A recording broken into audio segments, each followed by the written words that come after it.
Cordial saludo para todos. El día de hoy vamos a hablar de dos fármacos, el captopril y el lorazepam. El grupo está conformado por Sebastián Gutiérrez Asensio y quien les habla, Paola Alpara. A manera de tabla de contenido tenemos función, tipo de acción, nombres comerciales, vía de administración, concentración, forma farmacéutica, farmacocinética, farmacodinamia, indicaciones terapéuticas y contraindicaciones de estos dos fármacos. En primera instancia vamos a hablar del captopril. Captopril inhibe de forma competitiva la enzima convertidora de angiotensina. Antagoniza el efecto del sistema renina-angiotensina-aldosterona, el cual es un mecanismo homeostático para regular la hemodinámica, el equilibrio del agua y los electrolitos durante la estimulación simpática o cuando se reduce la presión arterial renal o el flujo sanguíneo. Este fármaco es de acción directa y su principio activo es el captopril. Hasta el momento hay 3 nombres comerciales vigentes. El más común es el captopril. Su presentación es en tabletas de 25 a 50 miligramos.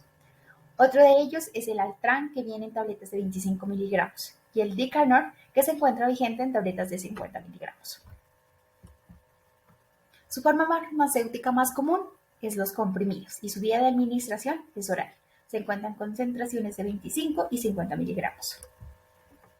Respecto a su farmacocinética, decimos que la absorción mínima es de aproximadamente un 75% por término medio. Las concentraciones plasmáticas máximas se alcanzan entre los 60 y 90 minutos. La presencia de alimentos en el tracto gastrointestinal reduce la absorción en un 25 a 40%. Aproximadamente el 25 al 30% del fármaco circula unido a proteínas plasmáticas y no se requiere biotransformación para actuar. La mayoría se distribuye en los tejidos. Respecto a su metabolismo, se da por la vía renal y los metabolitos principales son el disulfuro de captoprilcisteína y el dímero del disulfuro. La vía media aparente de eliminación plasmática del captopril inalterado en el plasma es de aproximadamente 2 horas. Más del 95% de la dosis absorbida se elimina en la orina a las 24 horas. Tanto del 40 al 50% como fármaco inalterado y pues el resto como metabolitos disulfuros inactivos. Una función renal deteriorada puede originar la acumulación del fármaco, por lo tanto, en pacientes que presentan alteración de función renal, se debe reducir la dosis o prolongar el intervalo de las dosis. Respecto a su mecanismo de acción, dijimos que sus efectos beneficiosos en la hipertensión y la insuficiencia cardíaca, aparentemente como resultado primario de la supresión del sistema renina-angiotensina-aldosterona, aunque pues no existe relación entre los niveles de renina y pues la respuesta al medicamento. La renina es una enzima sintetizada por los riñones, se libera a la circulación donde ésta actúa sobre el sustrato globulínico del plasma para producir angiotensina 1, un decapéptido es relativamente inactivo. La angiotensina 1 es la convertida por la enzima convertidora de angiotensina vasoconstrictora endógena. La angiotensina 2 estimula también la secreción de aldosterona de la corteza suprarrenal, contribuye a la retención de sodio y de líquidos. Entonces, pues el captopril inhibe de forma competitiva la enzima convertidora de angiotensina 1, que implica la disminución de la velocidad de la conversión de angiotensina 1 a angiotensina 2. La disminución en la concentración de angiotensina 2 implica el aumento secundario de la actividad de renina plasmática que provoca la pérdida de la retroalimentación negativa sobre la liberación de renina con reducción directa en la secreción de la aldosterona. El captopril también puede ser efectivo en el tratamiento de la hipertensión esencial secundaria renina baja. Este reduce la resistencia arterial periférica en pacientes hipertensos sin ninguna modificación en la capacidad cardíaca o con el aumento de esta. Respecto a las contraindicaciones, el captopril está contraindicado en pacientes con hipersensibilidad a este medicamento o cualquier inhibidor de la enzima convertidora de la angiotensina. También está contraindicado en el segundo y tercer trimestre de embarazo. Igualmente está contraindicado el uso contaminante del captopril con medicamentos con alisquiren. Está contraindicado en pacientes con diabetes mellitus o insuficiencia renal. El uso contaminante de sacubitril, valsartán, en el tratamiento con captopril no se puede iniciar antes de las 36 horas tras la última dosis de sacubitril y valsartán. Respecto a las indicaciones terapéuticas, decimos que el captopril está indicado en el tratamiento de la hipertensión, de igual manera está indicado en el tratamiento de insuficiencia cardíaca crónica con reducción de función ventricular sistólica y está indicado en el infarto del miocardio, tanto en un tratamiento a corto plazo de 4 semanas o en la prevención a largo plazo de la insuficiencia cardíaca sintomática. Además, está contraindicado en el tratamiento de la nefropatía diabética macroproteiúrica en pacientes con diabetes tipo 1. Muy bien. Ahora vamos a hablar de losartán. El mecanismo de acción, pues respectivamente es bloquear selectivamente al receptor AT1, lo que provoca pues una reducción de los efectos de la angiotensina 2. Este es un antagonista y su tipo de acción es directa reversible después de suspender el tratamiento. Actualmente encontramos dos nombres comerciales, que es el losartán en tabletas de 25 a 100 miligramos y el Corsar de tabletas de 25 miligramos. Su forma farmacéutica más común están las tabletas recubiertas, vía de administración oral, y encontramos en concentraciones tanto de 25 y 100 miligramos.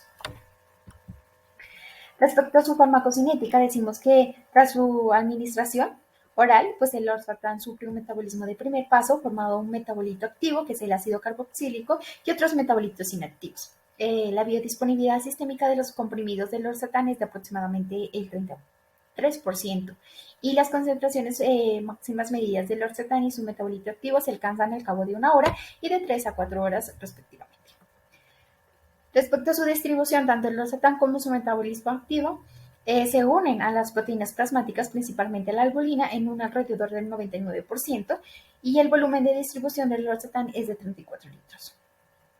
Su metabolismo, como lo mencionamos anteriormente, sufre el efecto del primer paso en el hígado. Alrededor del 14% de su dosis de losartán administrada por vía oral o intravenosa se transforma en un metabolito activo.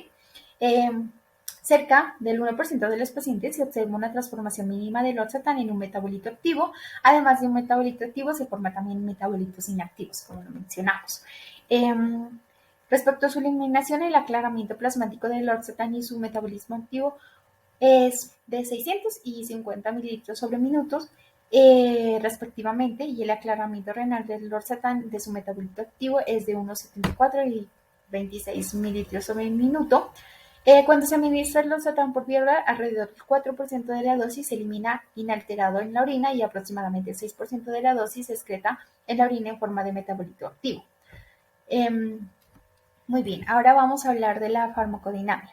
El losartán es un antagonista oral sintético del receptor de la angiotensina 2. La angiotensina 2 pues, es un potente vasoconstrictor, es la principal hormona activa del sistema renina-angiotensina y un determinante importante de la fisiopatología de la hipertensión. La angiotensina 2 pues, se une al receptor AT1 y se encuentra en muchos tejidos y produce vasoconstricción y liberación de la aldosterona. La angiotensina 2 también estimula la proliferación celular de las células musculares lisas. El losartán bloquea selectivamente el receptor AT1 en in vitro e in vivo, también el losartán como un metabolito farmacológicamente activo. El ácido carboxílico bloquea todas las acciones fisiológicas importantes en la angiotensina 2, independientemente de su origen o vía de síntesis. Este medicamento no tiene un efecto agonista ni bloquea los receptores hormonales o canales de iones importantes de la regulación cardiovascular. Además, el losartán no inhibe la IECA y la enzima que degrada la bradicinina. En consecuencia, no es un potencial de los efectos no deseados mediados por la bradicinina. Durante la administración del losartán, la supresión de la retroalimentación negativa que ejerce la angiotensina 2 sobre la secreción de la renina da lugar a un aumento en la actividad de la renina plasmática. El aumento de la actividad de la renina plasmática produce elevación plasmática de la angiotensina 2.